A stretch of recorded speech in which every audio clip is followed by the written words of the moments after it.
Hello guys, আসসালামু আলাইকুম। আপনারা সবাই কেমন আছেন? আলহামদুলিল্লাহ আমি অনেক ভালো আছি। আজকে সুজি দিয়ে দই বড়া করব। তো এখানে সুজি নিয়ে নিয়েছি। এখানে মিক্সচার মেশিনে নিয়ে একটু গুঁড়ো করে নিব। বাড়িতে নিয়ে নিলাম গুঁড়ো করে। ওই সুজির মধ্যে দই দিলাম, একটু লবণ দিলাম, একটু জল দিয়ে ভালোভাবে এটা মিক্স করে নেব। এটা বেশিক্ষণ রাখতে হবে না, যেহেতু এটা গুঁড়ো করে নিয়েছি মিক্সচার মেশিনে। যদি গুঁড়ো না করেন তাহলে কিছুক্ষণ 10 মিনিট ঢেকে রেখে দেবেন।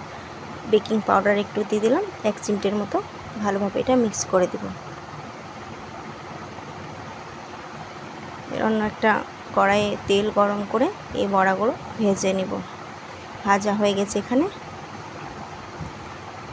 অন্য একটা পাত্রে জল আর একটু লবণ নিয়ে হালকা উষুম উষুম করলে তাতে বড়াগুলো দিয়ে দেব। একটু নেড়ে চেড়ে এবার হাত দিয়ে চেপে চেপে জলগুলো বের করে নেব। এইগুলো সবগুলো বের করে নিয়ে একটা প্লেটে সবগুলো নিয়ে নিলাম। অন্য একটা বাটিতে দই নিয়ে পরিমাণ মতো লবণ, পরিমাণ মতো চিনি আর জল নিয়ে ভালোভাবে মিক্স করে নেব। মিক্স করা হয়ে গেছে। এবার দইটা ওই বড়াগুলোর উপরে সবগুলো দিয়ে দেব। এবার একটা ওর উপরে সবুজ সবুজ রঙের ধনিয়ার চাটনি তার মধ্যে দিয়ে দিলাম। এখানে তেঁতুলের চাটনি দিয়ে দিলাম। এখানে উপরে একটু আরেকটু ভুচিয়ে ছড়িয়ে দিলাম।